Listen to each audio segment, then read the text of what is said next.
હાવ શું છે બોલ ને. અત્યારે જ હાલો મારી ભેગા વીજળીના ઘરે અને મારું વાગું નાખો હાલો. વીજળી ઓલી ભાંગી ઈ તો મારે આઈ જઈ નો જોઈ કાઈ લઈ નો જોઈ ધોરા ધર્મે નો જોઈ. અરે બાપા ઈ કાંઈ ભાંગી નથી, એને વ્યવસ્થિત દેખાવા માંડ્યું છે. ઈ ભલે દેખાવા માંડ્યું હોય તોય નહીં ભેગું થાય. નહીં થાય એમ ને તો હું આ દવા પીને મરી જાય. હવે તું દવા પીને મરી જા કે પછી આ કૂવામાં પડીને મરી જા, અને જોઈ લઈ કૂવો ઊંડો જ છે.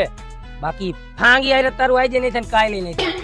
પણ બાપા મારી વાત તો સાંભળો પેલા તમે. મારે તારી કાઈ વાત નથી સાંભળવી. સાંભળો તો ખરા બાપા. ના પાડી ને તને. પણ બાપા પેલા એકવાર વાત સાંભળી લ્યો. હા બોલ. ઈ વીજળીના માસી રહ્યા ને, ઈ વીજળીની હારે રહેવા આવતા રહ્યા છે અને ઈ હાવ એકલા પડી ગયા છે બિચારા. रहा नहीं जाता, तड़प ही ऐसी है ना.